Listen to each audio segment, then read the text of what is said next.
Saudara-saudara yang terkasih di dalam Tuhan Yesus, Shalom dan salam kasih Tuhan, salam damai buat kita semua. Semoga firman ini menjadi nasihat lagi bagi kita pada hari ini. Kita berdoa. Tuhan, terima kasih penyertaan-Mu kepada kami. Lindungi kami hari ini dan ajarkan kami hal yang baik. Dalam nama Yesus. Amin.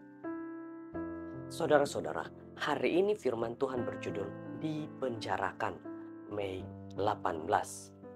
Kejadian 39 ayat 20. Lalu Yusuf ditangkap oleh tuannya dan dimasukkan ke dalam penjara, tempat tahanan-tahanan raja dikurung. Demikianlah Yusuf dipenjarakan di sana. Saudara-saudara, ini adalah kisah Yusuf, sambungan daripada pelajaran kemarin. Daripada hamba masuk ke istana di penjara. Saudara-saudara, Yusuf berurusan dengan dua pengkhianatan besar. Satu, daripada abang-abangnya, dan kedua daripada istri tuannya Potifar. Akibat daripada kedua-dua kejadian itu adalah pahit, tetapi itu membuka situasi positif bukan saja untuknya, tapi juga untuk keselamatan ramai, termasuk keluarganya. Yusuf masuk sebagai hamba di rumah pegawai Mesir itu. Di sebalik semuanya itu, dikatakan ada hal yang positif yang dibawa oleh Yusuf. Pegawai Mesir itu cepat menyadari bahwa Tuhan bersama dengan orang Yahudi itu dan menjadikannya pengurus atas semua hartanya.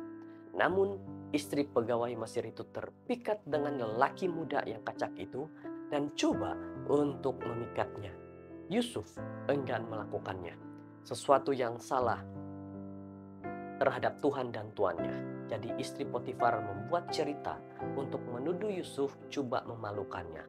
Ayat hari ini merumuskan akibat daripada kejadian yang berlaku terhadap Yusuf. Saudara-saudara, terkadang apabila kita setia kepada Tuhan, itu sepertinya terlihat bahwa ada saja perkara yang negatif terjadi.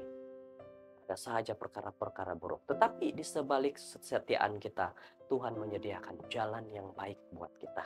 Beberapa ahli arkeologi menganggap sebagai rujukan permulaan pembinaan Bait Suci Salomo dalam 1 Raja-Raja 6 ayat 1. Tahun ke-480 sudah orang Israel keluar dari tanah Mesir untuk memasukkan kisah Yusuf ke dalam catatan sejarah. Dengan data itu, mereka meletakkan kehadiran Yusuf di Mesir di kerajaan tengah semasa pemerintahan Sosostarsis II dan III dan Amanahamet III antara tahun 1894 hingga tahun 1797 sebelum Masehi.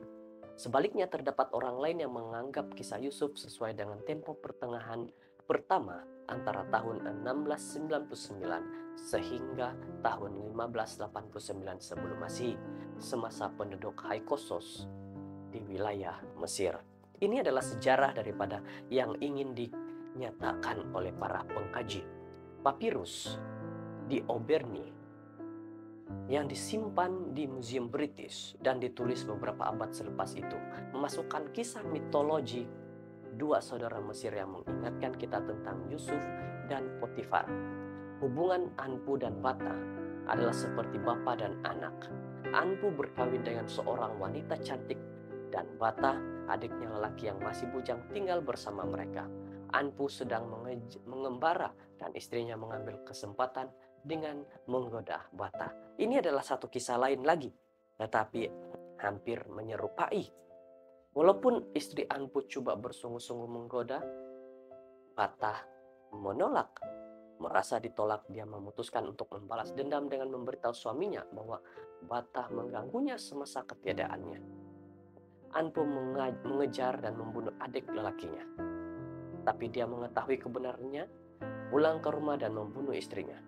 Walaupun dengan variasi yang ketara, ramai ahli arkeologi melihat dalam kisah ini warisan kisah sebenar Yusuf dan Potifar yang dipelihara di Mesir selama berabad-abad. Saudara-saudara, walaupun kedua kisah itu hampir serupa tetapi kisah daripada Yusuf adalah kisah yang begitu memberi hal yang positif. Dia tetap berpikiran yang baik, tidak melakukan hal yang buruk. Tingkah laku Yusuf mengajar kepada pelajaran yang patut dicontohi bagi kita. kesetiaannya kepada Tuhan, kesetiaannya kepada tuannya, kawalan diri, integriti, kebaikan, iman, kebijaksanaan, keberanian. Biarlah ini menjadi alasan kita untuk berdoa agar Tuhan memberikan kita karunia karakter yang diperlukan untuk menangani cabaran hari ini.